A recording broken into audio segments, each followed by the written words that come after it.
No one expected this. Fields once alive with the hum of machinery now lie silent, their soil undisturbed, their crops unpicked. Barns sit hollow like forgotten relics. The countryside, once the heartbeat of America's agricultural pride, is quietly bleeding out. It didn't begin with drought or storms. It started with policy. With tariffs sharp as razors and a government blind to the consequences. Farmers weren't just facing hardship, they were being pushed out. In Washington, speeches were made about strength and sovereignty, but in the heartland, harvests rotted. The very people who fed the nation were left abandoned, their futures sold off one invoice at a time. They had no choice. They sold their land, packed up what was left, and crossed borders. Not because they were weak, but because they understood survival. In Mexico, the land was cheaper and the markets more predictable. In Brazil, there were incentives and eager buyers. In Canada, there was political calm and trade access. What America once offered, it no longer could. The trigger was a war, not one fought with weapons but with tariffs. Promoted as patriotic, they became economic poison. Machinery costs soared, fertilizer prices spiked, replacement parts stalled for months. Exports collapsed. Nations that once relied on U.S. corn and beef turned elsewhere. China severed deals. Europe rewrote contracts. American silos filled with rotting grain. And when farmers begged for help, they got nothing but press conferences and blame. Across the Midwest, families with 3 generations of legacy faced foreclosure. In Iowa, tractors sat idle because fuel was unaffordable. In Nebraska, cattle were sold for pennies. Small towns that once thrived emptied out, their diners closed, their schools shut. The silence was deafening. But the administration kept calling it sacrifice. They said it was temporary. That it was for the greater good. And yet the numbers kept falling. Bankruptcy rates rose. Suicide hotlines lit up. And the exports, the very lifeblood of the farm economy, were gone. This wasn't a rebirth. It was an unraveling. Farmers stopped waiting. They loaded their lives onto flatbeds and drove south. Others headed north. Land that had been passed down for a century was auctioned off. Buyers weren't neighbors or fellow Americans. They were hedge funds. Foreign investors. Corporations. And once the farmers were gone, they didn't come back. In Brazil, they started over. In Mexico, they found new networks. In Canada, they found governments willing to listen. And back home, the fields grew quiet. This wasn't just economic. It was cultural. Entire communities disappeared. American agriculture wasn't defeated by weather or foreign competition. It was sacrificed by its own leadership. As the crops vanished, the crisis deepened. Grocery shelves in cities began to thin. Food banks saw record demand. Prices surged. Milk tripled. Eggs became luxury items.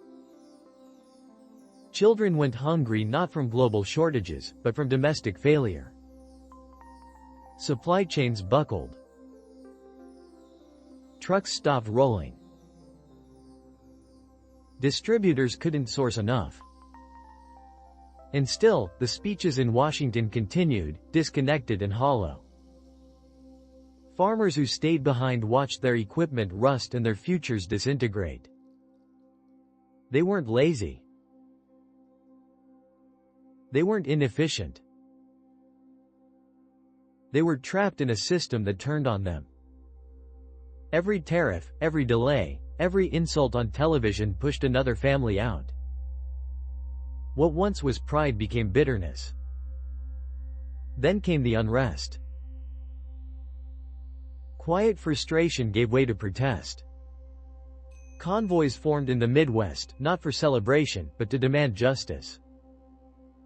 Farmers stormed local offices. School lunch programs collapsed. In small towns, food riots erupted. Volunteers at food banks had nothing to distribute. Supermarket aisles became battlegrounds. State troopers were deployed to calm crowds, but the damage was already done. And still, the president blamed others. He called the farmers traitors. Said they abandoned their nation. But it wasn't betrayal. It was self-preservation. The betrayal had come years earlier, when promises were made, then broken.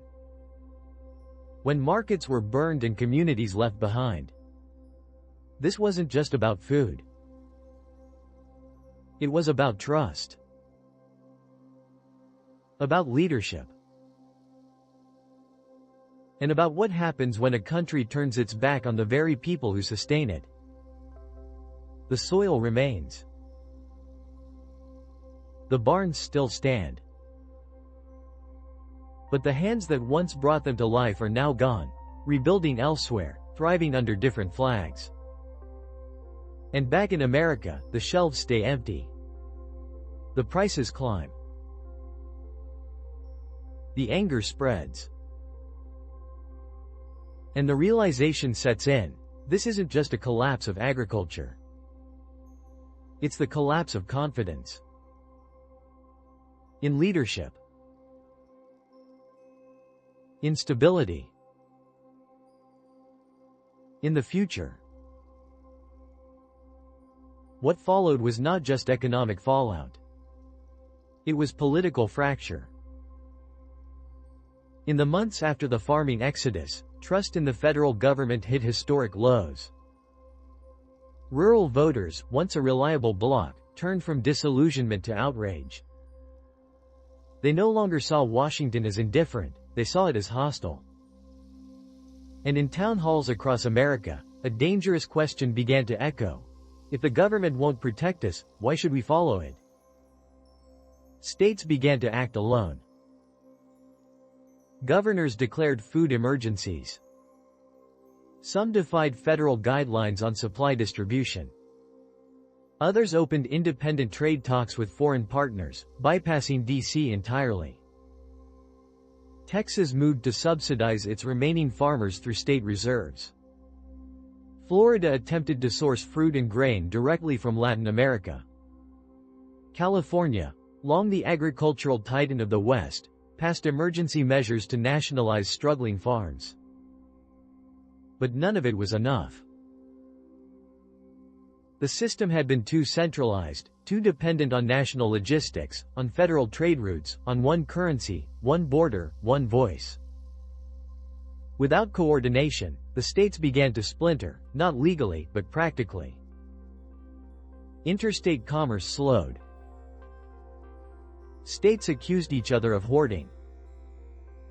Lawsuits flew between governors. Cooperation gave way to competition. And at the center of it all, the White House lashed out. The president doubled down. In speech after speech, he claimed victory where there was collapse. He accused foreign governments of sabotage. He blamed the press for hysteria. He called the farmers who left economic deserters, and accused state leaders of treason. But the crowds that once cheered him now stood in silence, some in shock, others in quiet rage. Then came the midterms. What should have been a routine election became a battleground for the soul of the republic. New parties emerged, fueled by agricultural discontent, regional nationalism, and economic despair. Candidates once considered fringe were suddenly viable. They didn't speak in sound bites, they spoke in survival. Campaigns no longer promised prosperity. They promised food, water, autonomy. In the Midwest, governors ran on platforms of agricultural independence. In the South, coalitions formed around state-first ideologies. In the West, migration control, not just of people, but of goods, became the central issue. Voters weren't choosing between left or right. They were choosing between control and collapse. And then the riots reached the cities. In Chicago, a grain warehouse was set ablaze after rumors of stockpiling. In Philadelphia, supermarkets were looted in broad daylight. In Dallas, protesters blocked freeways demanding state food relief. The National Guard was activated. But the deployment only added fuel. Americans weren't facing foreign invasion. They were facing starvation. From within. Urban centers, already disconnected from food sources, descended into desperation. Millions realized, perhaps for the first time, that supply chains were not permanent. That the farmer in Iowa, the trucker in Kentucky, the port in Louisiana, they weren't parts of a system. They were the system. And now, they were gone. Meanwhile, global media watched with disbelief. The world's most powerful nation, unable to feed its own people. China offered emergency shipments of rice and grain, not as allies, but as saviors. Some states accepted. Others refused, citing national pride. But the message was clear. America was no longer self-reliant. Canada, once a quiet neighbor, fortified its borders against the flood of illegal migration. Thousands of Americans, mostly rural families, were trying to enter, not for opportunity, but for survival. The Canadian government issued statements of sympathy, but quietly expanded military patrols along the northern frontier. Internally, dissent grew louder. In Congress, calls for an emergency restructuring of trade laws were blocked by partisanship. In the streets, rumors of state secession spread, not in theory but in logistics. Could Texas survive alone? Could California form its own supply chain? Could the Midwest form an agricultural bloc? Washington dismissed it all as conspiracy. But the people had stopped listening. And so the silence grew, across farmlands abandoned, across cities in blackout, across voting booths emptied by hopelessness. The great American machine, once fed by its farmers, powered by its workers, stabilized by its unity, was seizing. And still, the prices climbed. The food ran out. The rhetoric sharpened. The loyalty broke. Because this isn't just a farming collapse. This is a crisis of identity. This is the unraveling of trust. This is how it begins. And this is still only the beginning. As America stumbled, others advanced. The vacuum left by collapsing U.S. trade sent shockwaves through the global economy, but it also opened doors, especially for those who had been waiting. The BRICS nations, Brazil, Russia, India, China, and South Africa, had long warned that the global system was too dependent on one power, one currency, one voice. Now, that warning looked like prophecy. And they acted quickly. China expanded food exports, not to help, but to bind. In exchange for shipments, it demanded access to ports, to data, to infrastructure. Africa, Southeast Asia, and even parts of Latin America accepted. And in those regions, the yuan began replacing the dollar in agricultural contracts. It was subtle at first. Then it accelerated. Then it became policy. Russia moved grain through the Black Sea in massive volumes, selling to desperate buyers at inflated prices. India, seeing opportunity, subsidized its rice exports to nations once served by U.S. wheat. Brazil, bolstered by returning farmers and abandoned American technologies, exploded in output, sending soy and corn to new markets once dominated by the Midwest. And then came the currency blow. In a summit held quietly but decisively, BRICS nations unveiled a new commodity-backed trade unit, not a full currency, but close. A system through which they could exchange energy, food, and industrial goods without touching the dollar. At first, it was dismissed as symbolic. But then Saudi Arabia endorsed it. Then Argentina joined. Then Indonesia expressed interest. And by the time American officials responded, it was too late. Oil contracts were signed. Trade pacts were restructured. The dollar, once unquestioned, began to falter. Not collapse, not immediately. But fracture. A slow, grinding erosion of dominance.